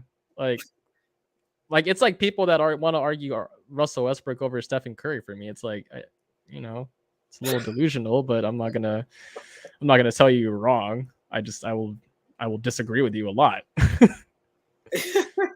But that's at the end of the day, bro, everyone got their own take, everyone got their own opinion. Like, a lot of people let their personal feelings or thoughts about a player cloud their judgment about other ones. So I it's all in good fun, man. Like, I this is probably a controversial take, but sports at its core is like kind of dumb if you really think about it. It's like, we got all these people playing like a children's game, and then you got a lot of people arguing about it, and that's how so many careers have been made. It's just people spitting bad takes and then arguing about them. You know what I mean? Like, that to me is like the dumbest part about it. But like, the game in itself is pure. But like, when you talk about sports and consider like all the things that go on about, a lot of it's just fun. It's funny to me. So like, I don't even argue with people too much anymore. Like, I stopped arguing with people online because like, I'm not trying to convince you of anything, bro. Like, I'll disagree with you, but you can have your opinion. That's totally fine. Everybody in the show, everybody who's watching, they know. I always say I'm not good at debating because I say what I have to say, and that's it. You believe me or you don't. You know what I'm saying? Yeah, exactly. Like, you can agree with it, but if you disagree, that's fine. Like, we don't have to talk about it. Like, I'm just letting you know. Like, that's the thing, bro. Like, people always want to be right, and they always want to convince you that they're right. I don't get into that. Like, I could be wrong too, but I'm not gonna change what I believe just to end an argument. Like, I'm gonna stand my ground. I'm gonna tell you why I think this is true, and if you still don't believe me, that's fine. Happens all the time. Exactly. So I definitely appreciate you coming, man. It's been a blessing. You always welcome over here. You can subscribe to the channel if you haven't already, and we're gonna continue supporting you in Laker Nation. Continue supporting your Twitter. Hopefully, the Lakers win the championship this year. I'm telling you, bro. Like, I'm gonna be making the rounds everywhere if the Lakers win another title. But no, like, for real though, like, in all honesty, like, this was a lot of fun. I'm really happy I came on. I'm really happy that I got the invite. So, if you ever struggling for guests, or you got some downtime, or just want me back on, feel free to hit my line, bro. You know where to get me. Yeah. Definitely, I definitely appreciate that. One quick question: since you out in the California area, have you ever been to a parade? Yeah, been to a couple. Yeah, right on Figueroa, next to Staples Center. Yeah. And then what's great? I said I was gonna go because I ain't never make the other ones, but I said I'm going to the next parade they have. We got to do it. I got to see the parade. We got I'm gypped for fine for New 2020, York. bro. Like that one hurt me. I wanted to go to that one, but because of the whole pandemic and everything, like couldn't do it. But bro, like I'll tell you, man, it's crazy being in a space where like it feels like a million people are just there for the same reason. It's crazy. So if I know you're a Lakers fan, if you cheer for other sports teams, or whatever, if they got a parade going on, you have to go. Yeah, that's what I said. Because I'm in New York. I never been to a parade before. Bro, I'm telling you, if there's an opportunity to go to one for a team you root for that you're passionate about, you for sure go. Like That's why I said I got to go to the parade. That's why I got to. It feel more to go there because when Boston, I'm a Red Sox fan. I know it's odd. Oh, for a New Yorker, yeah, New York, Red Sox fan. yeah, But I said I ain't going to that parade. yeah, bro. Like I'm saying, like the way I think about it is, you just never know when your team is going to win a title. Like I'm a Rams fan, so when they won a Super Bowl here in Los Angeles, I was like, oh, I'm for sure going. So I went. Like, traffic suck? Was it super crowded? Was it like kind of annoying at times? Yeah, but like you make time to do that stuff because sometimes they're once in a lifetime opportunities. So for anyone listening to this, like if you have an opportunity for a team you cheer for to celebrate them, you should absolutely do it. And you hit it on the nail. That's the thing. It's about experience, one in a lifetime thing, and that's why I felt that I know I'm gonna go to a parade this year. I don't know which one, but I'm gonna go to a parade. Maybe something close to the city, or if the Lakers one, I'm definitely going to the Lakers. Like you said, the experience. I tell my kids, I have 4 sons. I tell them, man, nothing like experience. For sure. love them dealing with experience. To say you've been there, like it's nothing like it. Yeah, no, 100%. Like it's you can't pay for that. Like however much money it takes to get somewhere, if it's a flight, hotels, whatever, like if you're that passionate, like and you love this team, or even if you're local and you're not sure if you want to make the drive or take a day off of work, just do it. Like go. Like I had to take work. I think the Rams parade was like on a Wednesday. Like I took work off. I was like, hey, like I'm gonna take today off because I got something to do. You should do it. Like it's a special moment, especially for you just mentioned your dad. Like if you got you watch with your kids sports and stuff like that, like being able to watch games with my dad, like I said at the top of the show, like that to me is a special moment to be able to celebrate a team together. Like that's a memory that sticks with you forever. Like one of my first memories, like I can really vividly remember, is celebrating Lakers titles with my dad. Like wow, you don't take that for granted. So if you can celebrate it together, you should do it. That's definitely what it is. I know you're probably a great uncle. You're a great uncle. Man, that girl already spoiled. She been at the house for like 3 weeks. Like she already spoiled. So I love her to death. But yeah, bro, like family over everything for sure. And she's gonna grow up a Lakers fan. I already told my sister, and they already know. So because you said you and your sister close, so it's not like being because I was an uncle before I was a dad. Okay, yeah. I was like, I was the best uncle. They still love me to this day, and they grown. Hey man, it's all the fun parts of being a parent, right? Like you don't have to take care of them, but you got to be there. You got to do all the fun stuff with them, but then you got to go home right after, That's the good part. That's the good part. That's right. But hey, bro, like I appreciate you. I'm sure all your fans do too. This was a blast, like I mentioned, and like I said, like if you ever need someone or you ever want to just talk basketball again, maybe in season or something, I don't know, but you and Randy know where to get me, so I'm always happy to come back. I appreciate you, and we appreciate you. Don't forget to go to his Twitter, and we're going to support his Twitter, man. We're going to get his numbers up. You're going to get your blue check. Oh, bro, I've been trying for so long. We're going to get your blue check. We all going to root for you and give you a lot of support. Get your blue check. Hey, man, I appreciate you so much, dude. I can't even say thank you enough for that. You have no idea what that means to watch me. Your numbers. I guarantee you, watch your numbers by the morning. Because it's going to come all night. It's going to come all night. So we're going to rep him. I appreciate everybody on this chat. I appreciate you, Laker Chronicle. Go subscribe to him. Go subscribe to everybody. All love here, man. It's about, sports is our safe haven. Blessings to everybody, man. And I appreciate you. Everybody going to follow. We're going to like, subscribe. We're going to show support to people. And we're going to show Russ some support if he stays a Laker. Because I'm scared that it's going to be bad. So if he stays a Laker, we got to support him.